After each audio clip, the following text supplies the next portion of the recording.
এরা ঢুকলে মাছ বন্ধ, মাংস বন্ধ, ডিম বন্ধ। বিজেপি রাজ্যগুলোতে মাছ খেতে দেওয়া হয় না, মাংস খেতে দেওয়া হয় না, ডিম খেতে দেওয়া হয় না। আমরা তো বলি না তুমি ছাতু খাবে না, আমরা তো কাউকে বলি না তোমরা নিরামিষ খাবে না, যার যা ইচ্ছে খাবে। কিন্তু সাধারণ মানুষ বাংলায় কি বলে? থাকে মাছে ভাতে। নর্থ ইস্টার্নের মানুষ মাংস খায়, তোমার বিজেপি নেতারাও তো গরুর মাংস খায়। আমি নয় কোনো মাংস খাই না, কিন্তু কে কি খাবে তার উপর হস্তক্ষেপ করার অধিকার আমার নেই। কে কি পড়বে তার উপর হস্তক্ষেপ করার অধিকার আমার নেই। কেউ মাছ খাবে, কেউ মুরগি খাবে, কেউ হাঁস খাবে তার মাংস খাবে, কেউ ডিম খাবে, কেউ চুনোপুটি খাবে, কেউ কাতলা খাবে, কেউ রুই খাবে, কেউ চিংড়ি খাবে, কেউ ভেটকি খাবে, কেউ পোনা খাবে। তোমাদের কি? বাংলা বলা যাবে না, বাংলার লোকেরা বাংলার পছন্দ করতো খাবার খেতে পারবে না, এইটা তোমাদের শিক্ষা। আর ধর্মের নামে মিথ্যে কথা বলার দীক্ষা, এটা কিন্তু আমাদের পথ নয়, এটা আমাদের মত নয়। আমাদের পথ ও মত সবাইকে নিয়ে চলা সর্বধর্ম সমন্বয়ের পথ। তাই বলি সবাই ভালো থাকবেন, সুস্থ থাকবেন। আর শুনে রাখুন, ইলেকশনের মেশিনগুলো যেখানে নতুন করে ভোট নেওয়া হবে, পুরোনো মেশিন অনেক খারাপ করে দেওয়া হবে। বলেন নতুন মেশিন নিয়ে আসুন, তা নাহলে ওখানে চিপ লাগিয়ে দিয়ে সব ভোট নিজের পার্টিতে ফেলবে। 2, প্রত্যেকটা ভোটিং মেশিন পরীক্ষা করে নিন এবং 5টা করে পার্টিকে ভোট দিয়ে দেখুন ভোট ঠিক জায়গায় পড়ছে কিনা। 2টো টেস্ট করে পালিয়ে আসবেন না, পুরোটা করবে। 3, কাউন্টিং এর দিন মনে রাখবেন, ওরা ভোটে যেমন স্লো ভোটিং করবে। খবর পড়ছি বেঙ্গল জব স্টাডি সংবাদ চ্যানেল থেকে। আজ এক্ষুনি মাত্র পাওয়া খবর অনুসারে রাজ্য কেন্দ্র সরকারের তরফ থেকে উঠে এলো আজকের বাছাই করা 20টি গুরুত্বপূর্ণ সংবাদ। শুরুতে হেডলাইন, তারপরে বিস্তারিত খবর। কি ঘটছে প্রতি বাংলায় প্রতি মুহূর্তে? ভোটের ঘন্টা যেমন বাজছে তেমন নির্বাচনের অপেক্ষায় সাধারণ মানুষ হাঁ করে তাকিয়ে রয়েছে। কি হবে বাংলার পরিস্থিতি? কে আবার বাংলায় ক্ষমতায় আসবে? আসছে একের পর এক তা নিয়েই গুরুত্বপূর্ণ খবর। আটকায় দেখে নেব বাংলায় কি করছে। নন্দীগ্রামে তৃণমূল কর্মীর অস্বাভাবিক মৃত্যু, তৈরি হয়েছে রাজনৈতিক চাপানুতর। তো মোদিজি তুমি কাদের ভোটে জিতেছো? এই লিস্টে তো জিতেছো, যেখান থেকে 90 লক্ষ নাম বাদ দিয়েছো। তাহলে তুমি কেন পদত্যাগ করবে না? অমিত ভাই তুমি কেন পদত্যাগ করবে না? তোমাদের গভর্নমেন্ট কেন পদত্যাগ করবে না? বাংলায় ভোটে জিততে পারবে না জেনে মানুষের উপর হামলা করছো, মানুষের উপর সন্ত্রাস করছো। ডাইরেক্ট ভোট করো। হিম্মত থাকলে দিল্লির সব লাড্ডুকে নিয়ে এসে যদি মনে করো বাংলার মানুষের উপর চাপিয়ে দেবে, বাংলা হার মানে না, বাংলা অপমান সহ্য করে না, বাংলা কখনো মাথা নত করে না।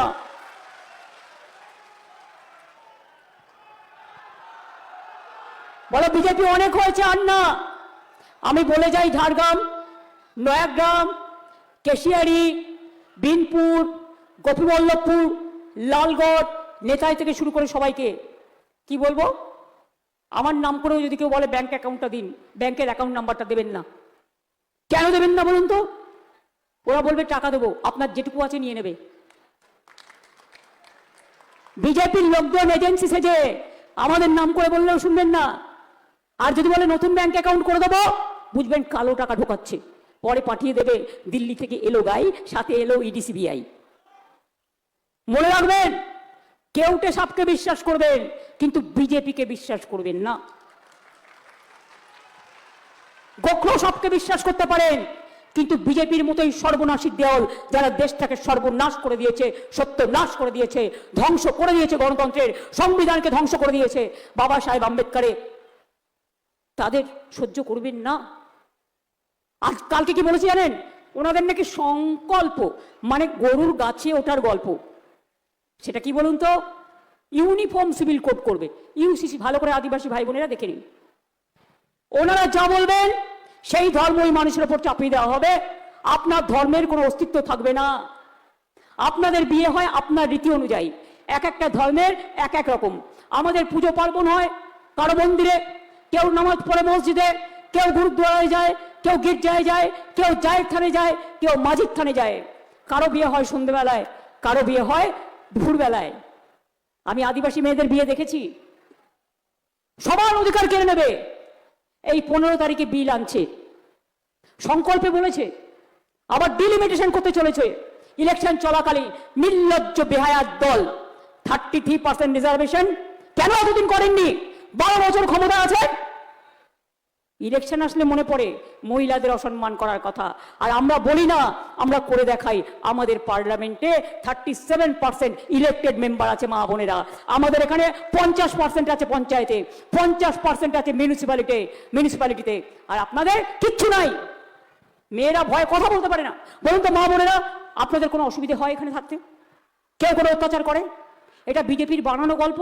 এসেই বলবে মা बहन को अत्याचार करते हैं। अरे कहां से करते जाए, आप पहले बताओ उन्नाव कैसे हुआ, ब्रिटिश कैसे हुआ, दिल्ली कैसे हुआ, ब्रिजभूषण क्या किया, बताओ पहले। ক্ষমতা নেই, শুধু মিথ্যে কথা বলে, ইলেকশনের আগে টাকা দেয়, তারপরে টাকা ফাঁকা করে দেয়, ইলেকশনের আগে ঝুড়ি ঝুড়ি মিথ্যের ফুলঝুরি, একটাও বিশ্বাস করবেন না। ইলেকশনের আগে কিন্তু আমি তোমাদের সবাইকে বলে যাচ্ছি, প্রার্থী এবং নেতৃবৃন্দ মাথায় রাখবে, ওরা কিন্তু ঝাড়খণ্ডের ওখান থেকে বিজেপির লোক ঢোকাবে তোমাদের এখানে ভোট দেওয়ার জন্য, আটকাবে। প্রত্যেকটা রেল স্টেশন দেখবে সব অফিসারদের চেঞ্জ করে দিয়েছে একটাই কারণে, যাতে ওরা বুঝতে না পারে। টাকা ঢোকাবে, ডাক ঢোকাবে, আবার অশান্তি নিয়ে আসবে।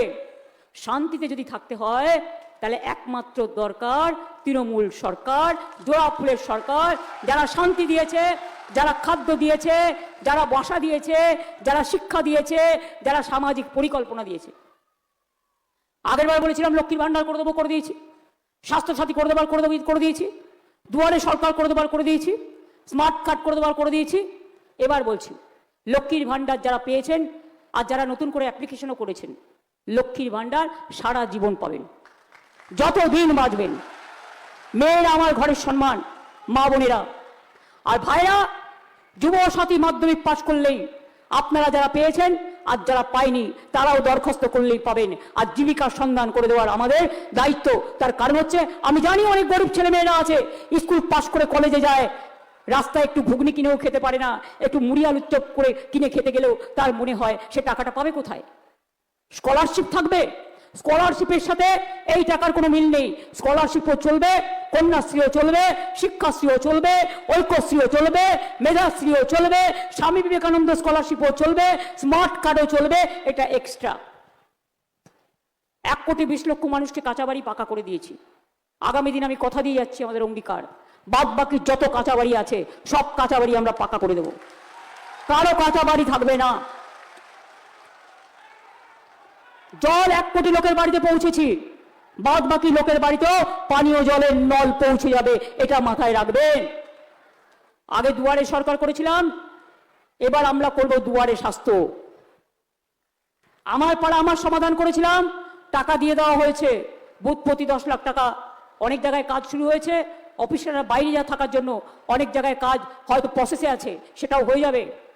আর দুয়ারে স্বাস্থ্য মানে আপনার ব্লকে, আপনার টাউনে ডাক্তার আসবে, নার্স আসবে, সিস্টার আসবে, প্যারামেডিক্যাল স্টাফ আসবে, ব্লাড টেস্ট হবে, শরীর চর্চা হবে, শরীর দেখে দেবে। স্বাস্থ্যসাথীও চলবে, দুয়ারে সরকারও চলবে। মনে রাখবেন, আমাদের সকলের স্বাস্থ্যই সম্পদ, টাকা সম্পদ নয়। স্বাস্থ্য না থাকলে টাকা থাকলেও কিছু হয় না। তাই স্বাস্থ্যটাকে রক্ষা করতে হবে, শিক্ষাতে এগিয়ে যেতে হবে, লক্ষ্মীর ভান্ডার পূর্ণ করতে হবে। এবং হিন্দু মুসলিম শিখ ইসাই, হিন্দু বৌদ্ধ শিখ জৈন পারসিক মুসলমান ও খ্রিস্টানি তপশিলি বন্ধু, জয় জোহার, সবাই ভালো থাকুন, আমি এটুকু কামনা করব। তাই যতই করো হামলা, এবার হবে বদলা। এসআইআর এর নাম করে লাইনে দাঁড় করিয়েছ, 250 লোক মারা গেছে, একবার খোঁজ নাওনি। ইয়ারও মারা গেছে, একবার খোঁজ নাওনি। 250 বেশি মানুষ মারা গেছে তোমাদের জন্য, তোমরা একটা খোঁজ নাওনি। 90 লক্ষ লোকের নাম বাদ দিয়েছ, জোর করে জিতবে ভাবছো। যারা বিজেপিকেও ভোট দিতেন তারা জেনে রাখুন, ওরা বাংলা বিরোধী, ওরা বহিরাগত, বাইরের কাউকে আপনার ঘরে প্রবেশ করতে দেবেন না আর বিশ্বাস করবেন না। এরা ঢুকলে মাছ বন্ধ, মাংস বন্ধ, ডিম বন্ধ। বিজেপি রাজ্যগুলোতে মাছ খেতে দেওয়া হয় না, মাংস খেতে দেওয়া হয় না, ডিম খেতে দেওয়া হয় না। আমরা তো বলি না তুমি ছাতু খাবে না, আমরা তো কাউকে বলি না তোমরা নিরামিষ খাবে না, যার যা ইচ্ছে খাবে। কিন্তু সাধারণ মানুষ বাংলায় কি বলে, থাকে মাছে ভাতে।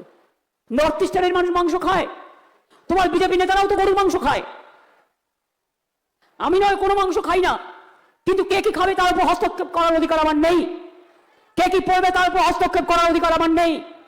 কেউ মাছ খাবে, কেউ মুরগি খাবে, কেউ হাঁস খাবে, তার মাংস খাবে, কেউ ডিম খাবে, কেউ চুনোপুটি খাবে, কেউ কাতলা খাবে, কেউ রুই খাবে, কেউ চিংড়ি খাবে, কেউ ভেটকি খাবে, কেউ পোনা খাবে। তোমাদের কি? বাংলা বলা যাবে না, বাংলার লোকেরা বাংলার পছন্দ করতো খাবার খেতে পারবে না, এইটা তোমাদের শিক্ষা। আর ধর্মের নামে মিথ্যে কথা বলার দীক্ষা, এটা কিন্তু আমাদের পথ নয়, এটা আমাদের মত নয়। আমাদের পথ ও মত সবাইকে নিয়ে চলা, সর্বধর্ম সমন্বয়ের পথ। তাই বলি, সবাই ভালো থাকবেন, সুস্থ থাকবেন। আর শুনে রাখুন, ইলেকশনের মেশিনগুলো যেখানে নতুন করে ভোট নেওয়া হবে, পুরনো মেশিন অনেক খারাপ করে দেওয়া হবে। বলেন নতুন মেশিন নিয়ে আসুন, তা নাহলে ওখানে চিপ লাগিয়ে দিয়ে সব ভোট নিজের পার্টিতে ফেলবে। 2, প্রত্যেকটা ভোটিং মেশিন পরীক্ষা করে নিন এবং 5টা করে পার্টিকে ভোট দিয়ে দেখুন ভোট ঠিক জায়গায় পড়ছে কিনা। 2টো টেস্ট করে পালিয়ে আসবেন না, পুরোটা করবে। 3, কাউন্টিং এর দিন মনে রাখবেন, ওরা ভোটে যেমন স্লো ভোটিং করবে, কাউন্টিং ও স্লো কাউন্টিং করবে। এটা ওদের পরিকল্পনা, যাতে প্রথমে বিজেপি গুলোকে দেখাবে জিতছে, বিজেপির আসনগুলো, আর আমাদেরগুলো, ওদের এরিয়াগুলো গুনবে, আমাদের এরিয়াগুলো দেখাবে না। ওটা করতে করতে রাত্রি করে দেবে এবং তারপরে সেন্ট্রাল ফোর্স ভয় দেখাবে যাতে আমাদের লোকেরা পালিয়ে যায়। কি পালিয়ে যাবেন? আলো নিভিয়ে দিলে একদম আটকে, মেশিন আটকে বসে থাকবেন, ঠিক আছে? কোন রকম যাতে দখল করতে না পারে। আর গ্রামগঞ্জ থেকে যদি বেরোতে না দেয়, রথযাত্রার দিন আমরা সোনার ঝাড়ু দিয়ে রাস্তা পরিষ্কার করে তারপরে জগন্নাথ দেবের রথ টানি। আর আদিবাসী ভাই বোনেরা, সাথে ধামসা আছে, মাদল আছে, ভয়টা কি? কেউ বাড়িতে একটা ঝাড়ু নিয়ে রাস্তা ক্লিয়ার করতে করতে ভোট কেন্দ্রে পৌঁছে যাবেন। মা শীতলার হাতেও একটা ঝাড়ু আছে। জগন্নাথ দেবের রথযাত্রার দিনে ঝাড়ু দিয়ে পরিষ্কার করা হয়। রাস্তা যদি কেউ আটকায়, আপনি ঝাড়ু দিয়ে পরিষ্কার করবেন না? রাস্তা যদি কেউ নোংরা করে, আপনি ঝাড়ু দিয়ে পরিষ্কার করবেন না? আর আদিবাসী ভাই বোনেরা, ধামসা বাজাতে বাজাতে, মাদল বাজাতে বাজাতে, তালে তালে ধিতাং ধিতাং বলতে বলতে একেবারে এগিয়ে যাবেন, ভোট কেন্দ্রে পৌঁছে যাবেন এবং রক্ষা করবেন। আপনাদের তীরন্দাজরা খুব শক্তিশালী। এই ঝাড়গ্রামী আর্চারি একাডেমি আমি করেছি একটাই কারণে, পুরুলিয়ায় যেমন ছৌ একাডেমি আছে, কারণ আমি বিশ্বাস করি একদিন এখানকার আর্চারির একাডেমির মেয়েরা অলিম্পিক জিতবে, সারা বিশ্ব জিতবে। ওদের সম্পূর্ণভাবে ওদের মর্যাদা দিয়ে কাজ করতে হবে, এটা আমি বিশ্বাস করি। তাই বলি, যতই করো হামলা, এবার হবে বদলা। যতই করো হামলা, গণতন্ত্রে ভোট দিয়ে হবে বদলা। যতই করো হামলা, আবার জিতবে বাংলা। এবার বলুন, যতই করো হামলা, তৃণমূল জিতবে বাংলা। যতই করো হামলা, জয়ফুল জিতবে বাংলা। যতই করো হামলা, জেনে রেখো বিজেপিকে শূন্য করে দেবার পালা, যাতে আগামী দিন দিল্লিও আমরা দখল করতে পারি, বাংলা দখল করে। এরা থাকলে দেশের সর্বনাশ। আর ওদের বিদায় না দিলে আবার আপনাদের যাদের ভোটও আছে, এনআরসি করবে ডিলিমিটেশন করার পরে, তারপরে বলবে তুমি জেলে গিয়ে থাকো। মানুষ যেন জেলে গিয়ে না থাকতে হয়। আমি থাকতে কাউকে জেলে থাকতে হবে না, কাউকে তাড়ানো হবে না। সবাই ভালো থাকুন, এটা আপনার অধিকার। আমি কে নিমিত্ত মাত্র, আপনারাই সব। মানুষ ভালো থাকলে আমি ভালো থাকি, আর মানুষ ভালো না থাকলে আমি খারাপ থাকি। তাই আপনাদের ওপর ভরসা রেখে এটুকু বলবো, সকাল সকাল ভোট দিন, নিজের ভোট নিজে দিন, তৃণমূল কংগ্রেসকে ভোট দিন, জোড়া ফুলে ভোট দিন। আমাদের আদিবাসী ভাই বোনেরা, একটু আমি একটা গান বানিয়েছি, বাংলার গান, ছোট্ট গান, 1.5 মিনিটের। কথা সুর আমার গেয়েছেন ইন্দ্রনীল সেন। মা বোনেরা একটু শঙ্খধ্বনি হবে, একটু উলুধ্বনি হবে।